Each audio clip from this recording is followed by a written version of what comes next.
చెప్తే నమ్మవు కానీ నువ్వు స్క్రీన్ పైన చూసే ప్రతి ఒక్కటి డేటానే. ఫర్ ఎగ్జాంపుల్ నువ్వు చూస్తున్న రీల్స్ వచ్చేసి వీడియో ఫార్మాట్లో ఉన్న డేటా, నువ్వు సెండ్ చేసే మెసేజ్ వచ్చేసి టెక్స్ట్ ఫార్మాట్లో ఉండే డేటా అనమాట. So welcome back to day 3 of learning Python basics.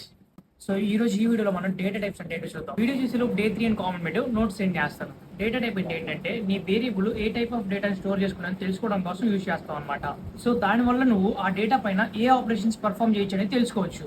పైథాన్లో మనకి different types of data types అయితే ఉంటాయన్నమాట. ఫర్ ఎగ్జాంపుల్ న్యూమరిక్ కానివ్వండి, సెట్స్ కానివ్వండి, డిక్షనరీస్ కానివ్వండి, బులియన్స్ కానివ్వండి, సీక్వెన్స్ కానివ్వండి, ఇవన్నీ డేటా టైప్సే.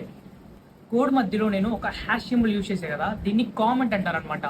సో మనకి కామెంట్స్లో 2 టైప్స్ ఆఫ్ కామెంట్స్. ఒకటి సింగిల్ లైన్ కామెంట్, రెండు మల్టిపుల్ లైన్ కామెంట్ అనమాట.